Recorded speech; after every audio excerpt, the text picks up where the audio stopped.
আমার নিজের ভিতরেও এটা সংশয় তৈরি হচ্ছে যে নারী বিদ্বেষী এটা খারাপ কিছু না, বরং এইটা ইতিবাচক। কেন ইতিবাচক? দেখুন, আমি যদি এখন একটা লজিক দাঁড় করাই, সেটা হলো যেই নারীর চুল দেখলে আমাদের গুনাহ হয়, যেই নারীর চোখের দিকে তাকালে আমাদের গুনাহ হয়, যেই নারীর ফেসের দিকে তাকালে এক কথায় একদম চুল থেকে শুরু করে পায়ের তলা পর্যন্ত পাপে একদম ভরা, ওদের দিকে তাকালে গুনাহ হয়, ওদের চিন্তা কলবে আনলে পারে গুনাহ হয়, এমনকি ওরা ফেতনা। আমি একটা বই পড়েছিলাম আরিফ আজাদের বেলা ফুরাবার আগে। সেখানে একটা কথা উল্লেখ ছিল যে বারাসায় ৭০ বছর তিনি বনী ইসরায়েলে ছিলেন। ৭০ বছর তিনি একটা ঘরে ইবাদত করে গেছেন, একটা না আল্লাহ সুবহানাহু ওয়া তাআলার ইবাদত করে গেছেন। একজন নারীর ফিতনায় পড়ে আল্লাহর বান্দা একদম তিনি বেপথে চলে গিয়েছিলেন। আল্লাহকে রাজি খুশি করে সে মৃত্যুবরণ করতে পারে নাই। এছাড়াও আরো একটি গল্প জানি, সেটা হলো একজন মুসলিম, সে একটা খ্রিস্টান মেয়ের আহ, ইতে ফিতনায় পড়ে সে মুসলিম ধর্ম ত্যাগ করেছিল। অথচ সে ছিল একজন দায়ী, মানে এখনকার ভাষায় দায়ী, তখনকার সময় আর কি মুয়াজ্জিন এমন কিছু হবে। তো সে খ্রিস্টান মেয়ের ফিতনায় পড়ে সে নিজ ধর্ম ত্যাগ করে শেষমেশ খ্রিস্ট ধর্ম গ্রহণ করে তারপরে মৃত্যুবরণ করেছে।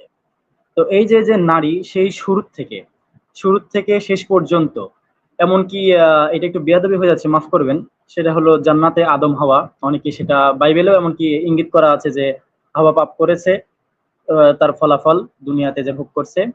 হাওয়াকেও দোষ দিচ্ছে, মানে একদম সৃষ্টির শুরু থেকে, মানব জাতির সৃষ্টির শুরু থেকে মেয়েদেরকে দোষারোপ করা হচ্ছে।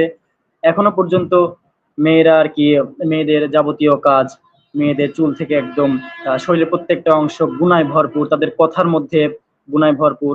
তারা বোরখা পরে, বলে যেটা ইসলামের এটা পর্দার অংশ।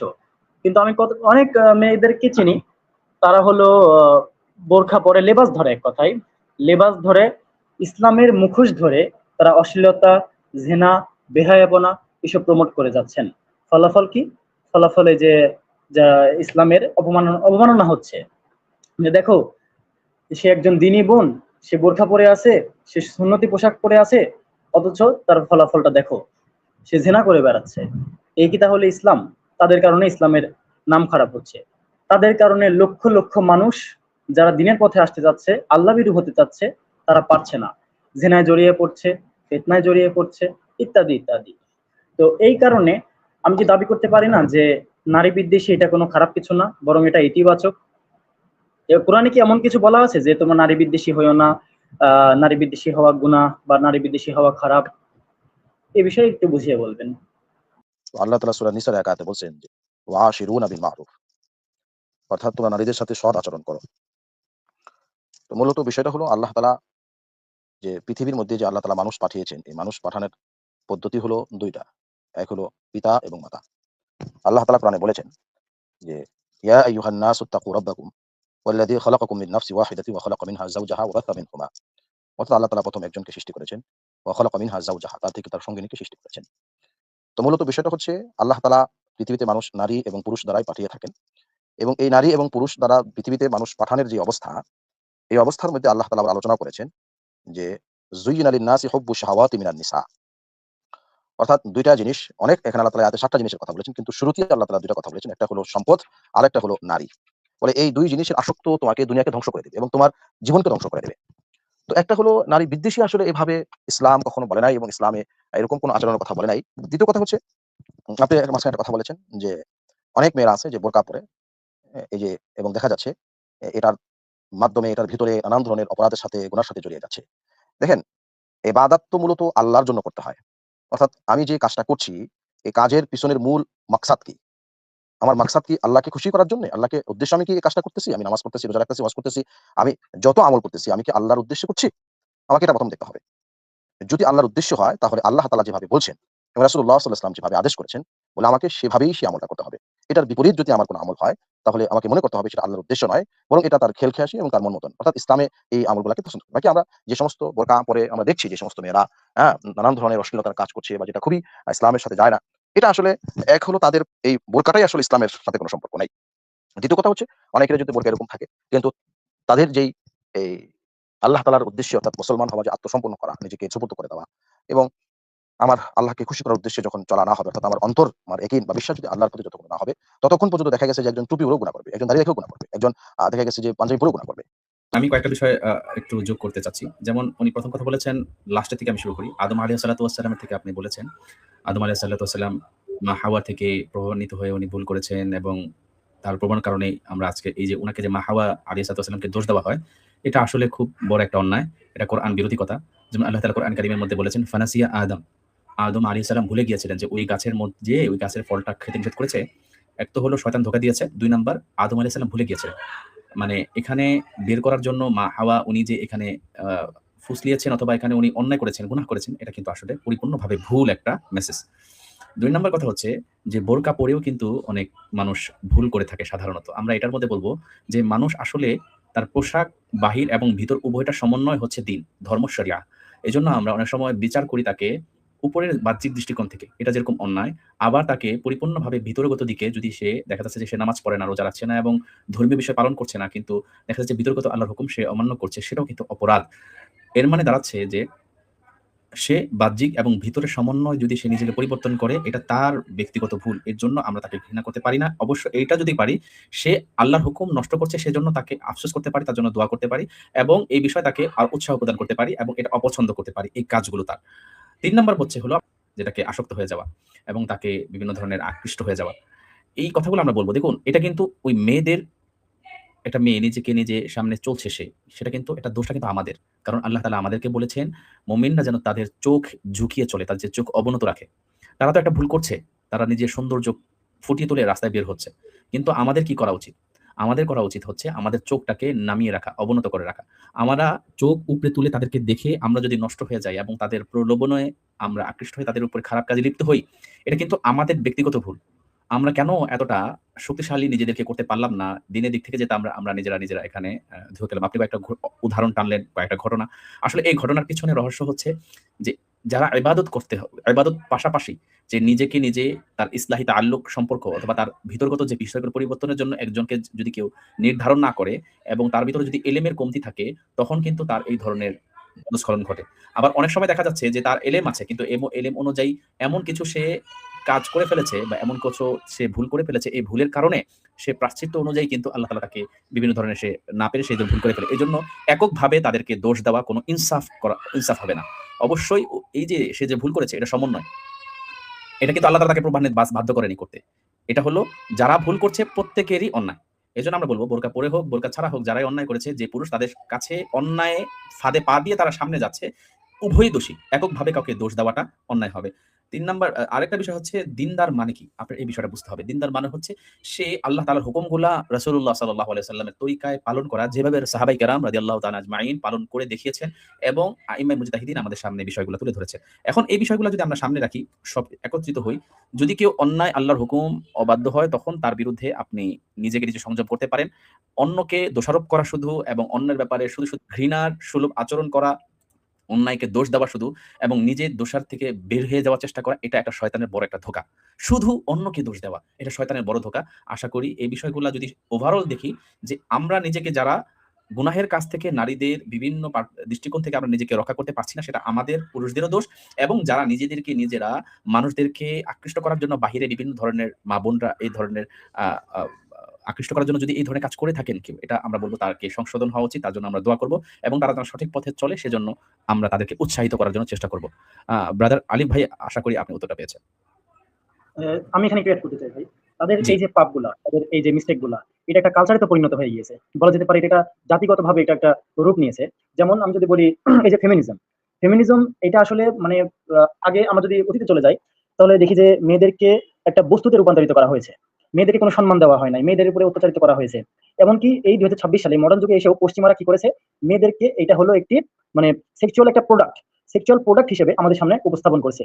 সেই জায়গায় দাঁড়িয়ে আমরা মুসলিমরা নিজেরা লড়াই করে আল্লাহ সুবহানাহু ওয়া তাআলা তার নবী রাসূলদের মাধ্যমে সবাইকে মানে মেসেজ দিচ্ছে যে না, আসলে মেয়েরা কোনো প্রোডাক্ট না। মেয়েরা হলো রহমত। মেয়েরা যখন বোন তখন সেটা রহমত। মেয়েরা যখন মা তখন সেটা জান্নাত। মেয়েরা যখন কন্যা তখন আল্লাহ তাআলার পক্ষ থেকে বিশেষ রহমত। মেয়েরা যখন স্ত্রী তখন আল্লাহ তাআলার পক্ষ থেকে জান্নাতের একটি মাধ্যম, যাওয়ার একটা মাধ্যম। এই যে এত বড় একটা মর্যাদা দিয়েছি আমরা মেয়েদেরকে। এমনকি কোরআনে সূরা নিসা নামে নারী জাতিদের নিয়ে একটা সূরা পর্যন্ত আল্লাহ তাআলা নাজিল করে দিয়েছেন। তারপরেও মেয়েরা কি করে? মেয়েরা এখন কিছু হলেই মৌলবাদীদের দোষ দেয়। আমাদেরকে নিয়ে কটাক্ষ করে। একটু কিছু হলেই শাহবাগে গিয়ে এই জায়গায় গিয়ে অমুক জায়গায় গিয়ে কত কটাক্ষ, কত ব্যঙ্গ, দেয়ালে গ্রাফিতি। এই যে আমরা তাদেরকে এত সম্মান দিয়েছি, ফলাফল কি পেয়েছি? আমাদেরকে নিয়ে তারা কটাক্ষ করে। এমনকি যে বেগম রোকেয়া, আমাদের জেনারেল স্টুডেন্ট ভাই, বেগম রোকেয়ার কাহিনী আমরা সকলেই জানি।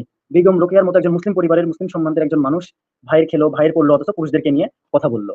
এই যে একটা কালচারাল বিষয় যে একটা রূপ নিয়েছে তাদের এই মানে আর কি কৃতজ্ঞতা যে তারা স্বীকার করছে না, তারা আমাদেরকে প্রতিটা পদে পদে অপমান করছে।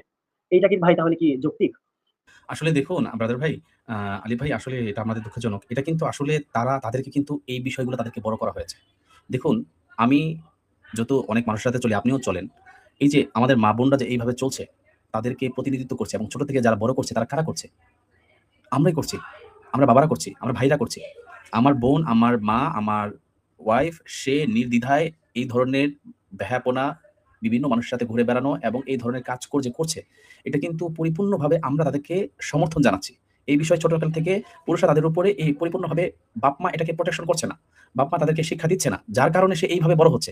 এই যে আপনি যে এতগুলো অভিযোগ করলেন, এটার জন্য দায়ী কারা? আমাদের বাপ-মা যারা আছেন তারা। এখানে এককভাবে তাদের দোষ না। তারা এই ধরনের পরিবেশে বড় হয়েছে। তারা এগুলো দেখে বড় হয়েছে। সেজন্য এখন তারা ইসলাম বিদ্বেষী হয়ে গিয়েছে।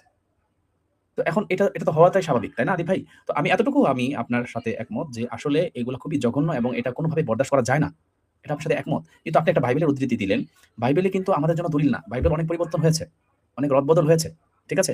কিন্তু এই বিষয়গুলো আপনার কাছে একটা মাথায় রাখতে হবে। এটার জন্য এককভাবে কাউকে দায়বদ্ধতা দেওয়া যাবে না। এটার জন্য অবশ্যই সকলে দায়বদ্ধতা নিতে হবে। এই যে সমাজে এই বিশৃঙ্খলা, এই দেখুন রাষ্ট্রীয় আপনাকে এই জন্য রাষ্ট্রীয় দায়ভার নিতে হবে। সমাজের দায়ভার নিতে হবে, বাবা-মার দায়ভার নিতে হবে এবং আমাদের প্রত্যেকের যারা এর জন্য যারা আমরা এই বিষয়ের প্রতিনিধিত্ব করছি, যারা আমরা দায়িত্ব পালন করছি, দায়িত্বশীলরা কিন্তু এখানে তাদেরকে এই ধরনের মিসগাইড করছে। যার কারণে তারা এইভাবেই বড় হচ্ছে। বাপ-মা শিক্ষা দিচ্ছে যে এটা কোনো খারাপ কাজ না। আপনি ওয়েস্টার্ন কালচার, আপনি যখন ধানমন্ডি বা গুলশানের সকলে না, কিছু মানুষের সাথে আপনি মিশবেন তখন এটা দেখবেন। মেয়ে বাবা-মা, মা বাহিরে হয়ে একটা বয়ফ্রেন্ডের সাথে ঘুরছে, এটা তার বাবা এবং ছেলে-মেয়ে এটা দায়ভার নিতে পারছে না। এবং বাবা এই ধরনের গার্লফ্রেন্ড নিয়ে বাসায় এসে তার ওয়াইফ অন্য রুমে এসে গার্লফ্রেন্ড নিয়ে এসে সে পার্টি করছে। সেখানে তার ওয়াইফ কিছু তাকে বলতে পারছে না। আপনি পুরা ওয়ার্ল্ড ভিউটা দেখেন। ওয়ার্ল্ড ভিউটা যখন দেখবেন তখন দেখবেন যে আমাদের সমাজ ব্যবস্থা কেন এত নিকৃষ্ট? কেন এতটা নিম্ন যাচ্ছে? সেটার কারণ হচ্ছে, কারণ আমাদের ইসলামের যে ধর্মীয় চর্চা, ইসলামের সবচেয়ে আমাদের জন্য যে মডেল, এই মডেলকে আমরা প্রত্যাখ্যান করেছি। যার কারণে আমাদের সামনে এই ধরনের হাল আমরা দেখতে পাচ্ছি। আপনি উত্তরটা পেয়েছেন কিনা প্লিজ? জি, আমি আপনার সাথে একমত। আরেকটা কথা ভাই, যদি আমি সারাংশ হিসাবে একটা কথা বলি, সেটা হলো আমি যদি বলি যে ঠিক আছে, যারা ইসলাম বিদ্বেষ দেখে বড় হয়েছে, আমরা যদি পাল্টাভাবে তাদেরকে বিদ্বেষ দেই, তাহলে তারা আমাদের থেকে শুধু ঘৃণাটাই শিখবে। যে দেখো আমরা ভুল করেছি, এক্সাক্টলি। সংশোধন না করে দিয়ে আমাদেরকে ঘৃণা করছে। তাহলে ভাই আমাদের কি এটা উচিত যে যেহেতু তারা একটা ভুল শিক্ষার মাধ্যমে বড় হয়েছে, আমাদের চেষ্টা করা দরকার তাদেরকে সংশোধন করে দেওয়া। আর যে সমস্ত নারীরা, যেমন আল্লাহ তাআলা বলেছেন যে আমি কিছু মানুষদেরকে জাহান্নামের জন্য সৃষ্টি করেছি, তেমন কিছু নিদর্শন কিছু নারীদেরকে আমি বিদ্বেষ করতেই পারি, এটা স্বাভাবিক, এটা দোষের কিছু না। যেমন নাম বলতে পারতেছি না, কিছু নাস্তিক বর্তমানে তাদের পিতাদের দেশে গিয়ে লুকিয়ে আছে, তাদেরকে আমি বিদ্বেষ করতেই পারি, এতে কোনো পাপ নাই। এটা কি বলা যায় তাহলে ভাই? এটা তো ভাই, স্ত্রীর নারীদেরকে এটা তো সংখ্যাগরিষ্ঠ এবং নির্দিষ্ট কিছু। যারা ঘৃণার উপযুক্ত আপনি তাকে ঘৃণা করতেই পারেন।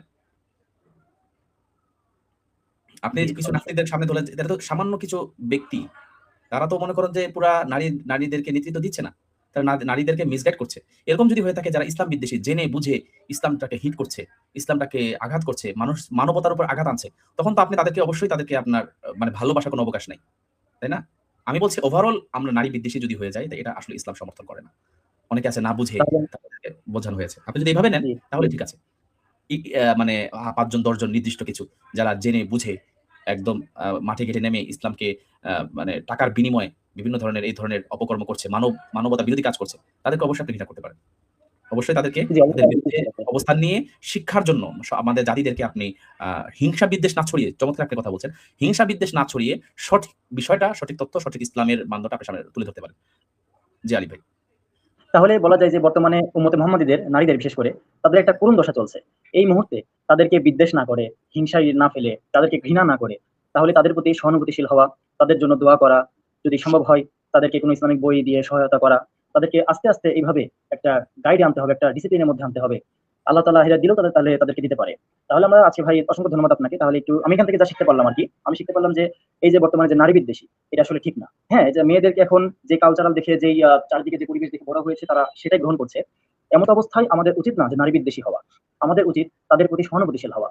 তাদের এই যে দুরবস্থা, এই দুরবস্থার জন্য আমাদের মনে আসলেই কষ্ট পাওয়া, এটা আমাদের উচিত। তারা আমাদের বোন। আল্লাহর কাছে তাদের জন্য দোয়া করা, তাদের হিদায়াতের জন্য দোয়া করা। আল্লাহ তাআলা যেন তাদেরকে দিনের পথে তাদেরকে কবুল করে, এজন্য দোয়া করা এবং তাদেরকে সহায়তা করা। এটা কি তাহলে আমাদের উচিত ভাই? জি, জি, অবশ্যই। কিন্তু লাস্টে একটা জিনিস আপনাকে এটা মনে রাখতে হবে। তারা যখন আল্লাহর হুকুম নষ্ট করবে অথবা খারাপ করবে, ওই বিষয়ে কিন্তু আপনার কষ্ট লাগাটাই স্বাভাবিক একজন মুসলমান হিসাবে। জি, এবং এই বিষয়টা সে যে খারাপ কাজগুলা করছে, তার এই খারাপ কাজের জন্য সাময়িক তাকে যদি আপনি ঘৃণা করেন, এটা কিন্তু নারী বিদ্বেষী বলে না। তার খারাপ নোংরা কাজটাকে আপনি ঘৃণা করছেন তাকে সহ। আমাদের এখানে অনেক সময় আছে যে পাপকে ঘৃণা করো, পাপীকে নয়। এটা কোরআনের বিরোধী একটা কথা। যেমন কোরআন কারীমের মধ্যে বলছে, মুহাম্মাদুর রাসূলুল্লাহ ওয়াল্লাযীনা মাআহু আশিদ্দাউ আলাল কুফফার। কাফেরদের উপরে আপনি কঠোর হন। তো এখন যে ধরনের এই বিষয়গুলো এটা দ্বারা এটাই প্রমাণিত হচ্ছে কাফেরদের উপরে যারা মানে কঠোর, তাদের উপরে একটু কঠোর হওয়া, এবং যারা নরম তাদের উপর নরম অবলম্বন করতে পারে অথবা তাদের সাথে ভালোবাসা যাবে না, এবং তাদের এই খারাপ কাজগুলা আল্লাহর হুকুম বিরোধী কাজগুলা অপছন্দ করতে হবে। পাশাপাশি আপনি যেটা বুঝেছেন অবশ্যই এটা সঠিক। জি, ব্রাদার আলিফ ভাই। আপনাকে অসংখ্য ধন্যবাদ ভাই। একটা মানে খুব খারাপ একটা পরিস্থিতি থেকে আমাকে ফিরিয়ে আনার জন্য, আমার দৃষ্টিকে আবার ফিরিয়ে দেওয়ার জন্য আপনার কাছে সত্যি কৃতজ্ঞ ভাই।